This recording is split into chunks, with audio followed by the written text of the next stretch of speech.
আসসালামু আলাইকুম।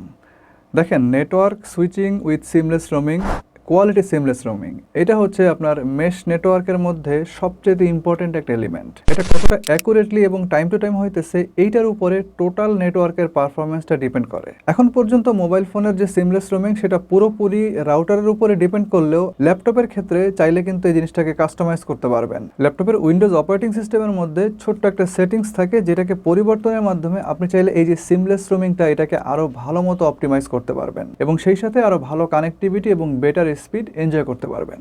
তো অ্যাট ফার্স্ট আপনি আপনার ল্যাপটপকে আপনার রাউটারের যে ওয়াইফাই সেখানে কানেক্ট করে নেবেন। দেন টাস্কবারের একদম ডান পাশের এই নেটওয়ার্ক আইকনের উপরে ক্লিক করলে ওপেন নেটওয়ার্ক এবং ইন্টারনেট সেটিংস নামে এরকম একটা মেনু চলে আসবে। এখানে প্রবেশ করলে আপনাদের সামনে এরকম একটা উইন্ডো খুলে যাবে। এখানকার এই অ্যাডভান্স নেটওয়ার্ক সেটিংসের আন্ডারে একদম প্রথমে যে সেটিংসটা আছে দেখেন, চেঞ্জ অ্যাডাপ্টার অপশনস, এখানে ক্লিক করলে পুনরায় এরকম একটা উইন্ডো চলে আসবে। এখান থেকে ওয়াইফাইয়ের আইকনটার উপরে রাইট ক্লিক করবেন, তারপরে প্রপার্টিস, এখান থেকে কনফিগার, তারপরে অ্যাডভান্স ট্যাবে চলে যেতে হবে। এখানে দেখেন রোমিং সেন্সিটিভিটি নামে একটা সেটিংস আছে।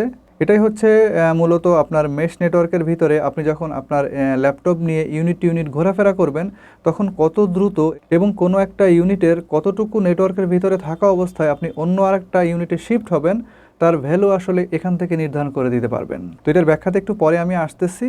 তার আগে দেখেন এই ভ্যালুগুলোর মধ্যে একদম প্রথমে আছে হাইয়েস্ট, তারপরে আছে হাই, তারপরে মিডিয়াম, লো, লোয়েস্ট এবং সবার নিচে হচ্ছে ডিসেবল। বাই ডিফল্ট খুব সম্ভবত আমার মতো আপনারও মিডিয়াম সিলেক্ট করা থাকতে পারে অথবা এটা ডিসেবল করাও থাকতে পারে।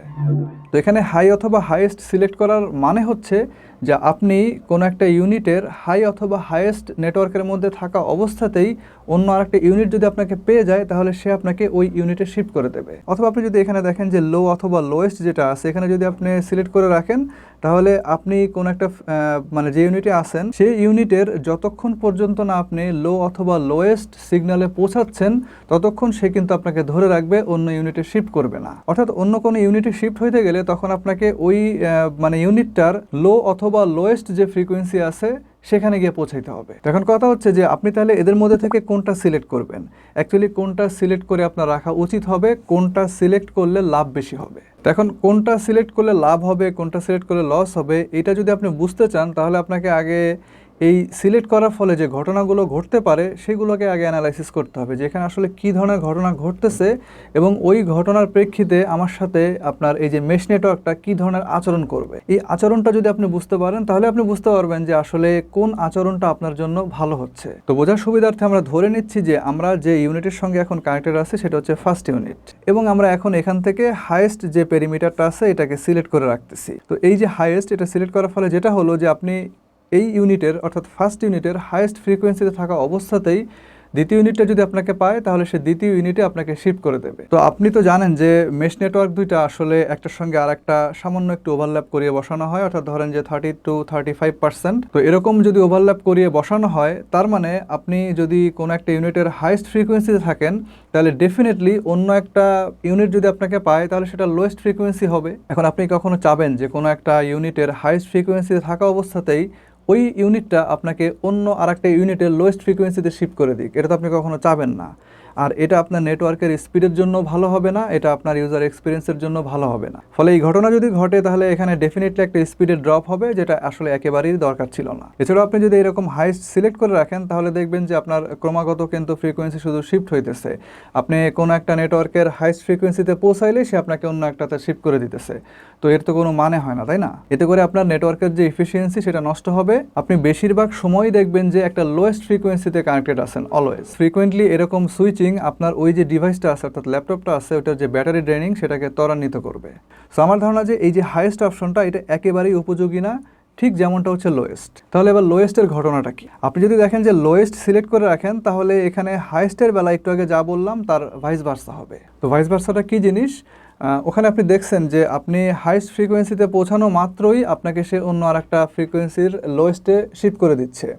এই ক্ষেত্রে যেটা হচ্ছে সেটা হচ্ছে আপনি যে ফ্রিকোয়েন্সিতে কানেক্টেড আছেন অর্থাৎ যে ইউনিটে কানেক্টেড আছেন তার লোয়েস্টে পৌঁছানোর আগ পর্যন্ত সে কিন্তু আপনাকে অন্য একটা ফ্রিকোয়েন্সিতে কানেক্টেড করবে না, আপনি যদি সেটার হাইস্ট ফ্রিকোয়েন্সিতে থাকেন তারপরেও না। কারণ অ্যাকর্ডিং টু দিস সেটিংস আপনাকে এই লোয়েস্টে পৌঁছানোর আগ পর্যন্ত সে কিন্তু নিজের কাছে ধরে রাখবে।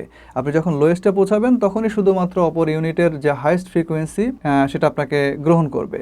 এবং খুব সম্ভবত আপনি যখন কোনো একটা ইউনিটের লো বা লোয়েস্ট মানে ফ্রিকোয়েন্সিতে থাকবেন তখন আপনি দেখবেন যে আপনি অন্য একটা ইউনিটের অবশ্যই হাইস্ট বা হাই ফ্রিকোয়েন্সির মধ্যে আছেন, এবং এই ক্ষেত্রেও আগেরটার মতোই আপনি দেখবেন যে অলওয়েজ একটা লোয়েস্ট ফ্রিকোয়েন্সির মধ্যে আপনি আছেন।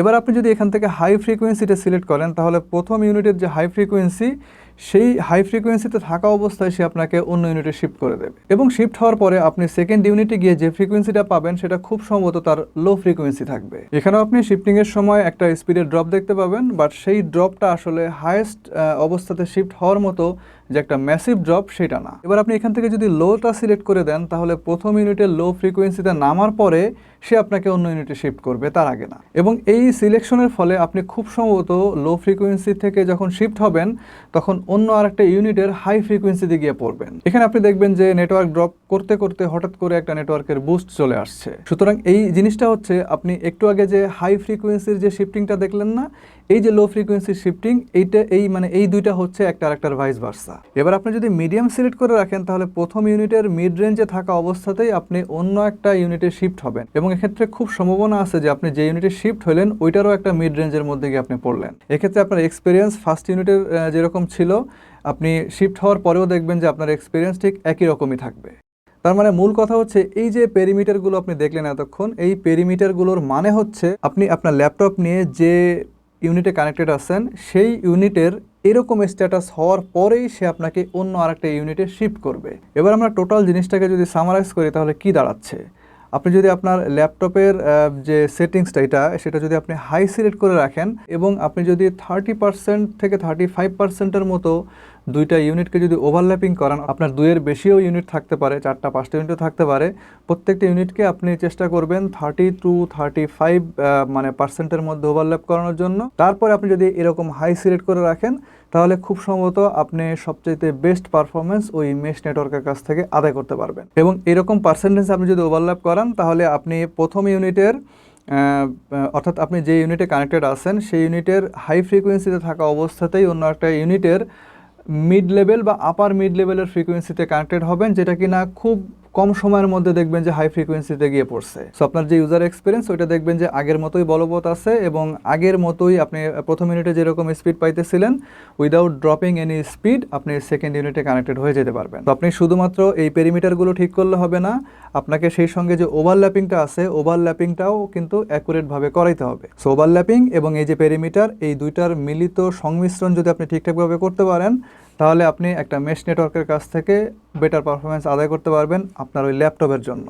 আমি আগেই বলছি যে মোবাইল ফোনের ক্ষেত্রে এরকম এখন পর্যন্ত কোনো সিস্টেম বের হয় নাই, যেহেতু মোবাইল ফোনের অপারেটিং সিস্টেম হচ্ছে অ্যান্ড্রয়েডের মধ্যে এরকম কোনো সিস্টেম আছে কিনা আমার জানা নাই আপাতত। এখন পর্যন্ত আমি উইন্ডোজটার কথা জানি, সো আমি আপনাদের সঙ্গে সেটাই শেয়ার করলাম। আপনারা ল্যাপটপের মাধ্যমে যদি সিমলেস রোমিং এনজয় করতে চান আরও বেটারভাবে আমার এই দেখানো পদ্ধতিটা ফলো করতে পারেন। সবাই ভালো থাকবেন, আল্লাহ হাফেজ।